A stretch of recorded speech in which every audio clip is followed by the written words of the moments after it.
Job chapter 31. I made a covenant with my eyes, not to look lustfully at a girl.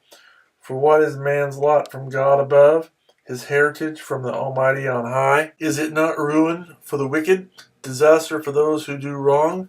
Does he not see my ways and count my every step?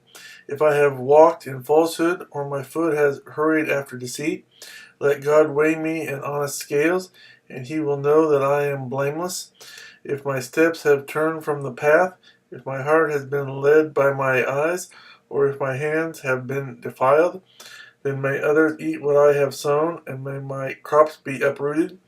If my heart has been enticed by a woman, or if I have lurked at my neighbor's door, then may my wife grind another man's grain, and may other men sleep with her.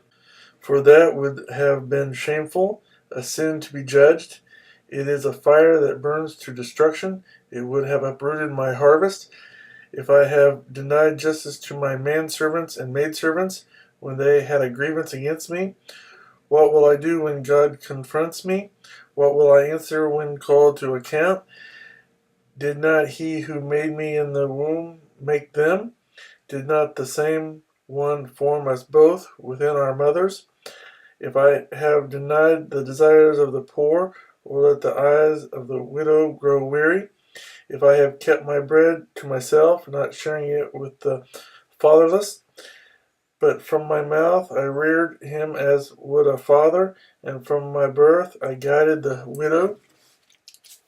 If I have seen anyone perishing for lack of clothing, or a needy man without a garment, and his heart did not bless me, for warming him with the fleece from my sheep, if I have raised my hand against the fatherless, knowing that I had influence in court, then let my arm fall from the shoulder, let it be broken off at the joint, for I dreaded destruction from God, and for fear of his splendor I could not do such things.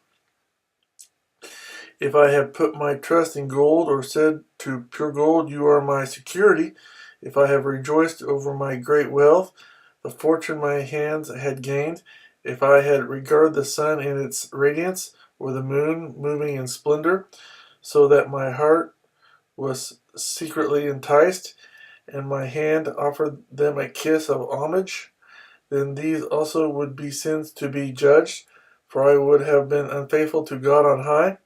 If I have rejoiced at my enemy's misfortune, or gloated over the trouble that came to him, I have not allowed my mouth to sin by invoking a curse against his life. If the men of my household have never said, who has not had his fill of Job's meat? But no stranger had to spend the night in the street, for my door was always open to the traveler. If I have concealed my sins as men do, by hiding my guilt in my heart, because I so feared the crowd, and so dreaded the contempt of the clans, that I kept silent and would not go outside. Oh, that I had someone to hear me!